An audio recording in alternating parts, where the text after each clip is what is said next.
एक समय की बात है, एक छोटे से गांव में जहां अनाथ बेटियां जीवन बिता रही थीं। इन बेटियों का कोई परिवार नहीं था और वे एक बांस के घर में रहती थीं। यह बांस घर एक गुलाबी रंग की छत के नीचे था, जिसके आसपास फूलों की खुशबू फैली होती थी। इस बांस के घर के दरवाजे पर एक बड़ा हीरा लटका हुआ था, जो हर किसी की नज़रों को आकर्षित करता। इन बेटियों का पास कुछ नहीं था, लेकिन उनके पास आपस में प्यार और समर्थन था। वे एक दूसरे के साथ बड़े खुश रहती थीं और साथ में हर कठिनाई को पार करती थीं। एक दिन गांव में एक साहूकार आया और वह बड़ी धन दौलत वाला आदमी था।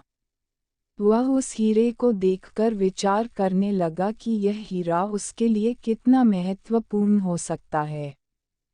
साहूकार ने गांव के लोगों से कहा, मैं इस हीरे को खरीदना चाहता हूँ, मैं तुम्हें इसके लिए बहुत अच्छा मूल्य दूंगा।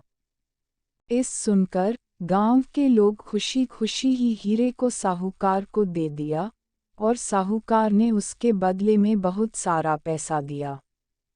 इसके बाद अनाथ बेटियों ने वो पैसे उठाए और उन्होंने एक स्कूल खोला जहां वे अन्य अनाथ बच्चों को शिक्षा देती।